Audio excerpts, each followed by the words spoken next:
কুঢ়ালে একো প্ৰমাণ নকৰে। মাৰ্ক টুৱেইনে কোৱা এই কথাষাৰৰ আজি প্ৰমাণ অসমৰ ৰাইজৰ সন্মুখত। ঘটনাৰ বিৱৰণী শুনাৰ পূৰ্বে এই দৃশ্যটো চাই লওক।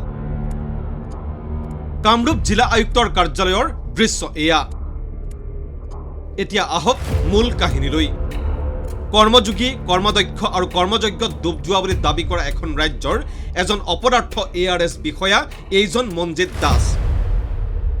ধনাঢ্যৰ পকেটত সোমাই থকা, প্ৰয়োজনত জোতা পৰ্যন্ত চেলেকিবলৈ সাজু হৈ থকা মাটিৰ দালালৰ নয়নমণি এই মনজিত দাসৰ বাবেই আজি কোনোমতে জিউটোলৈ বাচি থকা এজন ব্যক্তিক ষ্ট্ৰেচাৰত উঠাই আনিবলগীয়া হৈছে কাৰ্যালয়লৈ। 4-5জন মানুহে ঠেলি ঠেলি লৈ আহিছে মানুহজনক। দৃশ্যটো চাওক। 4 পৰা 5 বছৰ পূৰ্বেই পক্ষাঘাতগ্ৰস্ততাত ভুগি শয্যাশায়ী হোৱা গোবিন্দ দাসৰ বায়োমেট্ৰিক ল'ব লাগে। ভূমি ক্ৰয় বিক্ৰয়ৰ এটা বিষয়ত গোবিন্দ দাসৰ বায়োমেট্ৰিক ল'ব লাগে। দাসৰ অৱস্থাৰ বিষয়ে জনোৱা হ'ল কাৰ্যালয়ত। অসুখীয়া মানুহজনৰ বায়োমেট্ৰিক ঘৰতেই ল'বলৈ আবেদনো কৰা হ'ল। এজন উকিলকো সোধা পোছা কৰিলো হয় যে আপোনালোকে নিনিলেও হ'ব, ঘৰত আহি তেওঁলোকে চহী ল'ব পাৰে, এনেকুৱা নিয়ম নীতি আছে। তো চাব ৰেজিষ্ট্ৰাৰজনক আমি সোধাৰ পিছত তেখেতলোকে কিয় নোৱাৰে বুলি ক'লে আমাৰ ক্ষেত্ৰত। যদি নিয়ম সেনেকুৱা আছে আমাৰ ঘৰৰ পৰা চহী লৈ যাব লাগিছিলে। আপোনালোকে এতিয়াও চাব পাৰে, একদম মৰা মানুহ আৰু মানে মৰা মানুহ এজনক আমি দাঙি লৈ গৈছোঁ। তো সেনেকুৱা মানুহ এজনৰ গভৰ্ণমেণ্টে আমাৰ দুখীয়া মানুহ, আমাৰ নিচিনা মানুহৰ লগতো নিয়ম নীতি কৰিব লাগিছিলে। তেখেতে গভৰ্ণমেণ্টৰ মানুহ এজনে যদি নিয়ম আমাৰ লগত কৰিব নোৱাৰিলে, তো আমিতো উকিলক সুধিছোঁ তেখেতে কি ডিউটি পালন কৰিলে। তো তেখেতৰ এইটো নিশ্চয় মোৰ হিচাপত এটা গুৰুত্ব পালন কৰাৰ দায়িত্ব আছিলে। তেখেতে এনেকুৱা আমাৰ দুখীয়া মানুহৰ ওপৰত কৰিব নালাগিছিল। কিন্তু অসুখীয়া আৰু দুখীয়া মানুহজনৰ পৰিয়ালৰ কথা শুনিবলৈ কাৰ্যালয়ত কোনো নাই। ষ্ট্ৰেচাৰত উঠাই হ'লেও কাৰ্যালয়লৈ আনিব লাগিব বায়োমেট্ৰিকৰ বাবে।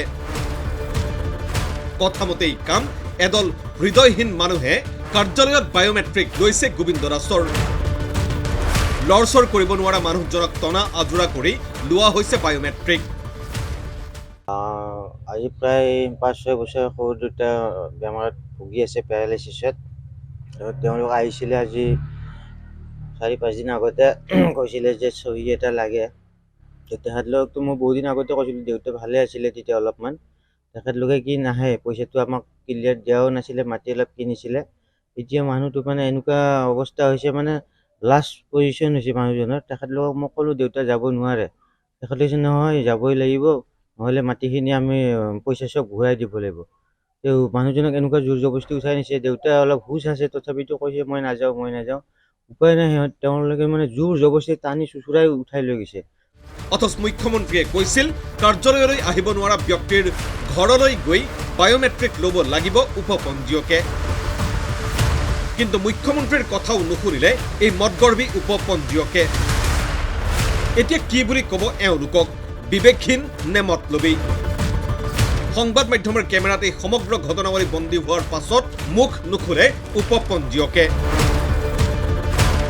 এনে দৃশ্যই যেন বাৰে বাৰে ক'ব খোজে চৰকাৰে ঢাক ঢোল বজাই ঠিকেই, কিন্তু কামত সকলো শূন্য। এক কথাত খালী টেমা বেছি বাজে। Bureau report, MD24।